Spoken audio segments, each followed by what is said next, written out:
Kota Malang. Pada kesempatan yang luar biasa ini, saya akan memaparkan bagaimana filosofi pendidikan dari Bapak Pendidikan kita, yaitu Ki Hajar Dewantoro, serta bagaimana strategi yang tepat untuk mengimplementasikan pemikiran Ki Hajar Dewantoro, yaitu mewujudkan pembelajaran yang berpihak pada murid. Rekan-rekan semuanya, filosofi pendidikan Ki Hajar Dewantoro, yaitu Ing Ngarso Sungtulodo, Ing Madya Manungkarso, dan Tut Wuli Handayani, menjadi filosofi yang sangat terkenal bagi kita di dunia pendidikan bangsa Indonesia. Ing Ngarso Sungtulodo yang berarti di depan, marilah kita memberikan contoh yang baik kepada anak-anak. Ing Madya Manungkarso yang berarti di tengah, marilah kita senantiasa memberikan semangat dan motivasi. Dan Tut Wuli Handayani di belakang, marilah kita tetap memberikan dorongan positif kepada anak-anak kita. Filosofi pendidikan tersebut memiliki kedalaman yang sangat luar biasa, yang tentunya menjadi penuntun segala kekuatan dari anak kita agar mereka mencapai keselamatan dan kebahagiaan yang setinggi-tingginya sebagai individu dan juga sebagai anggota masyarakat.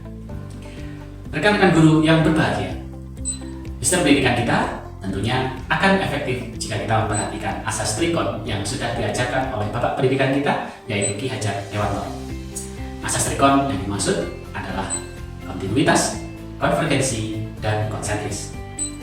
Menurut saya, sebagai calon guru penggerak, asas trikon ini saya simbolkan atau saya tambahkan atau saya umpamakan sebagai sebuah atom, di mana atom terdiri atas inti atom yang bermuatan positif serta elektron yang senantiasa bergerak mengelilingi inti atom tersebut. Inti atom yang bermuatan positif tersebut adalah saya analogikan sebagai nilai-nilai kemanusiaan serta nilai-nilai kebudayaan yang menjadi pusat bagi elektron, yaitu saya simbolkan sebagai anak-anak yang senantiasa bergerak mengelilingi inti atom tersebut. Nah, asas kontinuitas menunjukkan bahwa elektron, yaitu murid-murid kita, senantiasa bergerak secara kontinu, bergerak secara dinamis.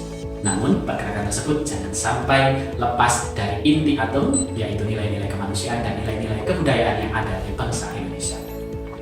Yang berikutnya, ketika elektron menerima sebuah energi, maka dia akan mengalami eksitasi, mengalami perpindahan, mungkin dari satu atom ke atom yang lain, atau dari tingkat energi satu ke tingkat energi yang lain. Artinya energi atau pengaruh dari luar tersebut boleh kita ambil. Asas konvergensi inilah yang akan berlaku, di mana kita bisa mengambil berbagai sumber materi, berbagai sumber hal yang bisa dipelajari oleh anak-anak. Namun jangan sampai lepas dari inti atom tersebut. Jangan sampai anak-anak kita belajar kebudayaan asing namun melupakan nilai-nilai kemanusiaan dan nilai-nilai kebudayaan yang ada di bangsa kita, yaitu Indonesia tercinta. Rekan-rekan guru yang berbahagia, pada kesempatan yang kedua ini saya akan memaparkan bagaimana strategi yang menurut saya tepat untuk mewujudkan pembelajaran yang berpihak pada murid. Langkah awal yang tentunya kita harus lakukan untuk menciptakan pembelajaran yang berpihak pada murid, yaitu kita harus melakukan pemetaan kebutuhan murid. Di mana tujuan untuk memetakan kebutuhan murid itu adalah kita harus tahu bagaimana kesiapan belajar mereka, bagaimana minat belajar mereka, bagaimana profil belajar mereka. Sesuai dengan apa yang disampaikan oleh Ki Hajar Dewantoro, yaitu marilah kita melaksanakan pembelajaran yang berpusat pada murid atau menghambakan diri kita sebagai pendidik dalam memberikan pelayanan yang terbaik kepada murid-murid kita. Yang kedua, setelah kita tahu bagaimana peta kebutuhan belajar murid-murid kita, marilah kita rencanakan pembelajaran berdiferensiasi yang paling baik untuk mereka. Apakah itu diferensiasi konten, apakah diferensiasi proses, atau diferensiasi produk, tentunya bergantung pada materi yang akan kita sampaikan dan bergantung bagaimana karakteristik anak-anak kita itu. Dan yang ketiga, tentunya setelah melaksanakan pembelajaran, marilah kita lakukan bentuk evaluasi dan refleksi bersama bagaimana hasil pembelajaran yang sudah kita lakukan bersama murid-murid kita. Bagaimana tanggapan murid-murid kita, bagaimana evaluasi yang kita terima dari pembelajaran kita, tentunya itu merupakan sesuatu yang sangat berharga bagi kita sebagai seorang pendidik. Nah, Bapak Ibu, rekan-rekan guru penggerak yang luar biasa, tentunya dalam melaksanakan pembelajaran yang berpihak pada murid, jangan sampai lupa inti atom yang sudah saya sampaikan tadi. Jangan lupa kita mengajarkan tentang budaya-budaya yang positif. Bagaimana kita mengintegrasikan nilai-nilai budaya kepada anak-anak kita. Contoh, misalkan awal pembelajaran kita awal dengan budaya salam, budaya saling.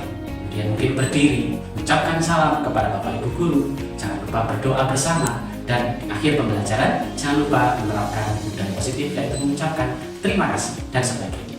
Artinya apa? Kodrat alam, kodrat zaman senantiasa kita integrasikan, senantiasa juga kita aplikasikan dalam pembelajaran yang berpihak pada murid.